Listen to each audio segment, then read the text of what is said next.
In the dim corridors of Washington, where power and protocol intersect, where discretion is not just a virtue but a lifeline, a storm is brewing, and at its center stands Defense Secretary Pete Hegseth. A name long tethered to military service, national pride, and media presence. But now, tethered to controversy, classified information, and questions that may not fade quietly. It was March. The situation on the ground in the Middle East was volatile. The U.S. military, ever vigilant, was preparing targeted strikes against Houthi rebel positions. The chain of command was locked in. Orders were tight, timings confidential, every detail, every movement, marked classified for a reason. And in that tense climate, a message moved. From General Erik Kurilla, commander of U.S. Central Command, to Secretary Hegseth. A secure communication. A sensitive document, labeled, secret, intended for eyes at the highest level only. But it didn't stay there. Somewhere in the digital ether, through the encrypted space of a commercial messaging app called Signal, that message was echoed. Not within the war rooms of the Pentagon. Not through red phones or hardened networks. But through a chat group. One that, as fate would have it, included a journalist from The Atlantic.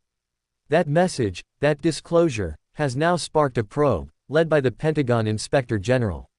A probe that's trying to determine how and why classified battlefield intelligence about U.S. airstrikes made its way into a civilian chatroom.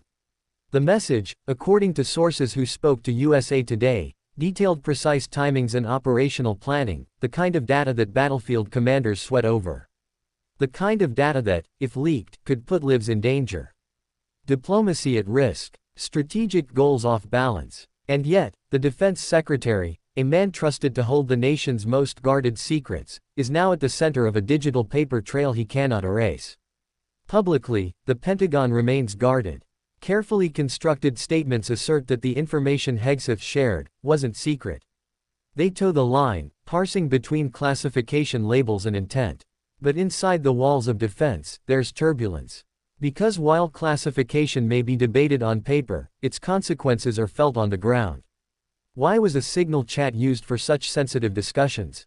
Why was a journalist included, inadvertently or otherwise? Why was a message marked, secret, by the highest levels of command treated like an off-the-record text? The questions mount. The answers remain elusive. Pete Hegseth, once a Fox News contributor and a veteran with a proud military resume, has long cultivated an image of strength, patriotism, and no-nonsense leadership. But this was not strength.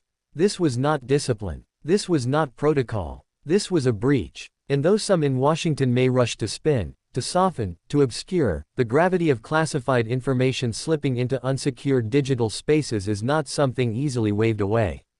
Because this isn't about political games. It's about trust, operational security, integrity in the handling of war plans, not for press, not for punditry, but for protection of U.S. service members. The Inspector General's office has begun its review. Evidence is being examined, timelines reconstructed, sources analyzed. It may be months before a conclusion is reached. But already, the damage has been done, not necessarily on the battlefield, but within the institutional soul of the Pentagon. In times of global tension, where alliances shift and adversaries listen more than they speak, the mishandling of sensitive military intelligence doesn't just dent reputations, it emboldens enemies.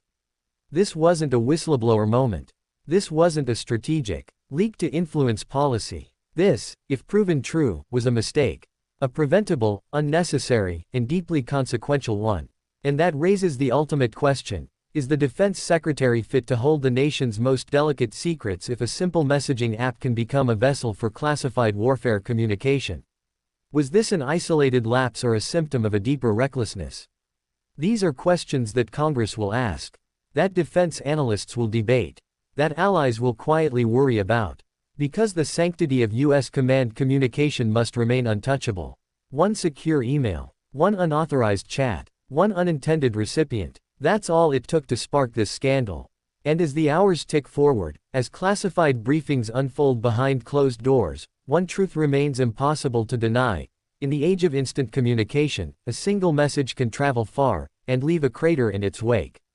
The Atlantic journalist who received the Signal message hasn't spoken publicly. But their very presence in that chat may have rewritten the rules of accountability for the Pentagon's top leadership. Hegseth's supporters point to his service, his leadership, his patriotism. But patriotism alone doesn't encrypt messages. Experience doesn't exempt you from protocol. And for a Secretary of Defense, there is no room for casual mistakes. So now, Washington waits. Waits for the IG report. Waits for statements. Waits to see whether this